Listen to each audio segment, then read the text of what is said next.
नमस्कार. व्हिडिओ आवडला असेल तर तुमचा अमूल्य अभिप्राय द्या आणि अजून कोणता अभंग, ओवी किंवा संतविचार ऐकायचा आहे ते कमेंटमध्ये नक्की सांगा. संतांची संतवाणीला सबस्क्राईब करा आणि आपल्या आध्यात्मिक प्रवासात आमच्यासोबत चला. हा अभंग परमेश्वराला आर्त विनवणी करणारा आहे, ज्यात भक्त देवाला आपली करुणा, कृपा आणि दर्शनाची याचना करत आहे.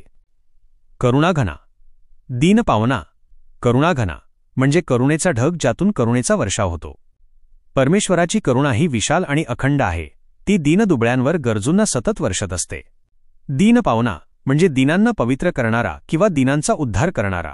परमेश्वर हा दीनदुबळ्यांचा कैवारी आहे. तो त्यांचे दुःख दूर करून त्यांना पावन करतो. या दोन्ही संबोधनांतून परमेश्वराच्या अथांग करुणेचा आणि दीनांवरील कृपेचा महिमा गायला आहे.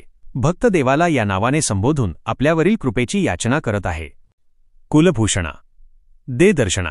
कुलभूषणा म्हणजे कुळाला भूषण लावणारा किंवा श्रेष्ठ. इथे परमेश्वराला सर्व कुळांमध्ये, सर्व अस्तित्वात श्रेष्ठ मानले आहे. दे दर्शना म्हणजे दर्शन दे. भक्त देवाला साकडे घालत आहे की त्याने प्रकट होऊन दर्शन द्यावे. हे दर्शन केवळ डोळ्यांनी पाहणे नसून त्याच्या अस्तित्वाची अनुभूती घेणे, त्याच्याशी एकरूप होणे अपेक्षित आहे. तुझविण त्राता न कोणी आम्हाला. सुख दे मना. तुझविण त्राता न कोणी आम्हाला म्हणजे तुझ्याशिवाय आम्हाला वाचवणारा, आमचे रक्षण करणारा कोणीही नाही. भक्त आपली पूर्णपणे देवावरची अवलंबूनता व्यक्त करत आहे. सुख दे मना.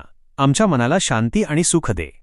जीवनातील दुःखे, चिंता दूर करून परमेश्वराच्या कृपेने मनाला समाधान मिळावे अशी ही प्रार्थना आहे.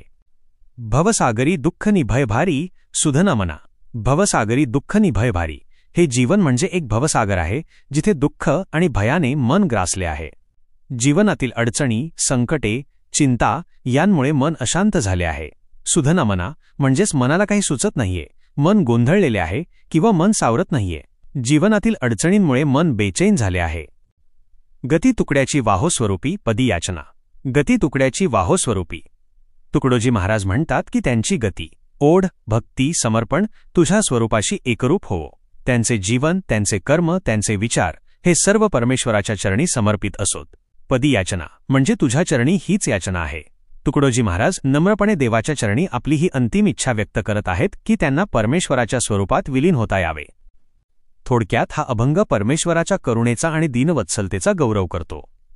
जीवनातील दुःख आणि भयापासून मुक्ती मिळवण्यासाठी भक्त देवाला आर्तसाद घालत आहे आणि त्याच्या दर्शनाची, कृपेची आणि त्याच्या स्वरूपात विलीन होण्याची अंतिम इच्छा व्यक्त करत आहे. धन्यवाद. पुन्हा भेटूया नव्या संत वाङ्मयाच्या अमृतरूपी दरबारात, नव्या भक्तिविद्येच्या संगतीत. बोला पुंडलिक वरदा हरी विठ्ठल. श्री ज्ञानोबा तुकाराम पंढरीनाथ महाराज की जय. रामकृष्ण हरी. नामस्मरण करा, आनंदात रहा.